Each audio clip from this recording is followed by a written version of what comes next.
How's it going, family? Powerful I am. It's your guy, 50 the Mystic. Today we're covering Mark 15, verse 40.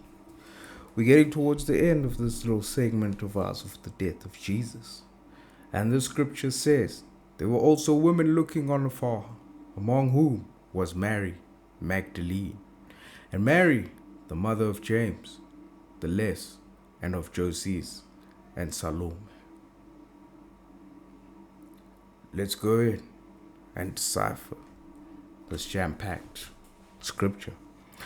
In itself, it introduces the presence of women watching from a distance, and symbolically this marks a profound shift in perception and awareness. The women represent intuitive consciousness, inner knowing, and quiet perception that remains present when overt power, structure, and authority have withdrawn. While the crowd disperses and dominant voices fall silent, this receptive, witnessing, awareness endures. It does not intervene, argue, or attempt control, it watches. The distance is essential to the symbolism. These women are not absent, but they are not entangled. This reflects a state of awareness that is emotionally present yet not reactive. It is the part of the self that can hold grief, truth, and transformation without collapsing into fear or interference. This is mature consciousness, capable of witnessing completion without trying to prevent it. Their names being remembered is also symbolic. Naming an allegory itself represents integration and recognition. What is named is no longer invisible. This suggests that intuitive, faithful awareness, often overlooked in favor of authority or action, is now being acknowledged as essential. These women symbolize loyalty to truth rather than loyalty to outcome. They remain when hope seems lost, not because they expect rescue, but because they understand process. The act of watching from afar represents respect for law and timing.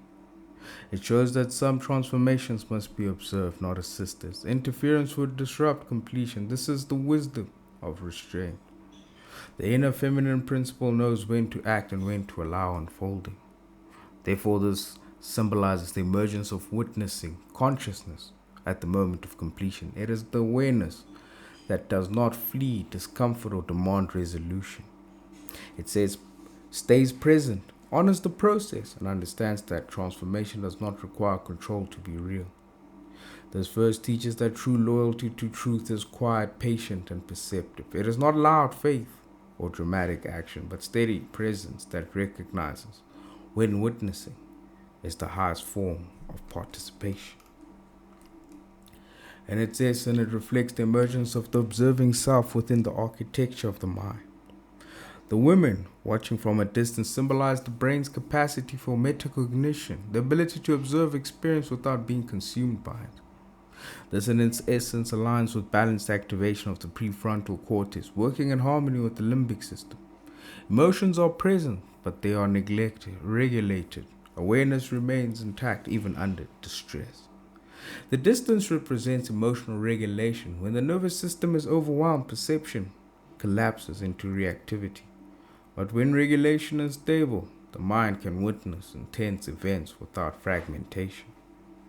The vagus nerve supports this state, allowing calm presence even in grief or uncertainty. This is not detachment, it is grounded observation. This in itself mirrors a steady breath and open chest. The body is engaged yet not contracted in panic. The heart continues in rhythm, in essence here. The diaphragm moves fluidly and posture remains upright. This is the physiology of resilient presence. The body does not flee or freeze, it remains. The naming of the woman reflects integration with memory systems. The hippocampus stores and organizes experience coherently rather than as trauma. Witnessing with awareness allows the event to be encoded as meaningful rather than chaotic. This is how the brain transforms experience into wisdom rather than wound. This verse reveals that the human system is designed not only to act but to observe consciously. The observing self is essential for integration. Without it, events overwhelm. With it, even painful transitions become structured experiences that strengthen neural coherence. This teaches that mature consciousness is the ability to remain present without losing internal stability. The architecture of the mind supports this when regulation, awareness, and restraint operate together. Overall, the scripture reflects a universal principle found throughout nature. Life always leaves witnesses to transformation. In ecosystems, not every organism participates directly in an event, yet many observe and adapt. Forests endure fires, oceans absorb storms, mountains witness erosion across centuries. Observation is a part of natural intelligence. The woman watching from a distance mirrors this cosmic law, presence without interference. In nature, distance is often necessary for clarity. Too close to the storm, and vision is lost. From a measured distance, patterns become visible. This reflects the law of perspective. Systems stabilize when observation precedes reaction. The cosmos operates through timing and restraint. Not every force acts immediately. Some hold position, conserving energy until alignment calls for movement. This verse also aligns with the law of continuity. Even when visible power structures fall silent, life persists quietly. Seeds remain in soil after harvest. Roots continue beneath the surface when branches appear lifeless. Witnessing presence ensures that transformation does not vanish into chaos. It is recorded, integrated, and carried forward. There is also resonance with the law of balance. Action and stillness coexist. Expansion requires contraction. Movement requires pause. The woman embody the stabilizing force within cosmic rhythm. They represent the equilibrium that holds the field steady while major transitions unfold. This teaches that the universe values attentive presence as much as decisive action. Transformation does not always require intervention. Sometimes alignment with natural law means holding space, maintaining awareness, and allowing cycles to complete without disruption. Nature confirms that steady witness is itself participation and order.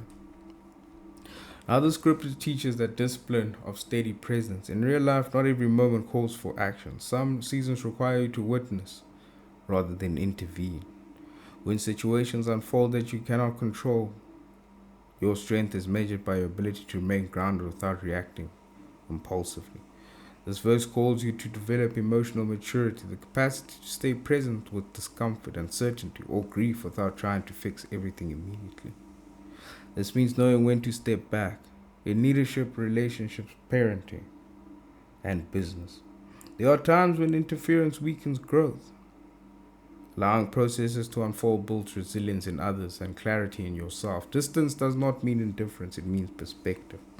When you create space between stimulus and response, you prevent unnecessary escalation and preserve internal balance. This verse also teaches loyalty to truth rather than outcome. The women remain present even when hope appears lost in daily life. This translates into commitment to your values even when results are not visible. Stay aligned with integrity, discipline, and awareness even when external validation disappears. Another application is cultivating the observing self. Develop practices that strengthen awareness, journaling, silent reflection, breath work, or measured decision making. These train you to respond from stability rather than impulse. Ultimately, this scripture teaches restraint is strength. Presence is not passive, it is powerful. When you can stand steady without collapsing or overreacting, you become stabilizing force in every environment you enter. Not everything requires your control. Some moments require your awareness. Very powerful scripture in itself. Probably out of this whole segment we've been touching, this is the most difficult of all. Letting complete control go and letting cycles complete themselves. Even when the cycles in themselves seem destructive and everything is purged and burning away, it is difficult.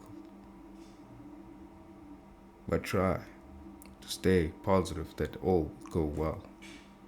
And the next one will be covering Mark 15 verse 41.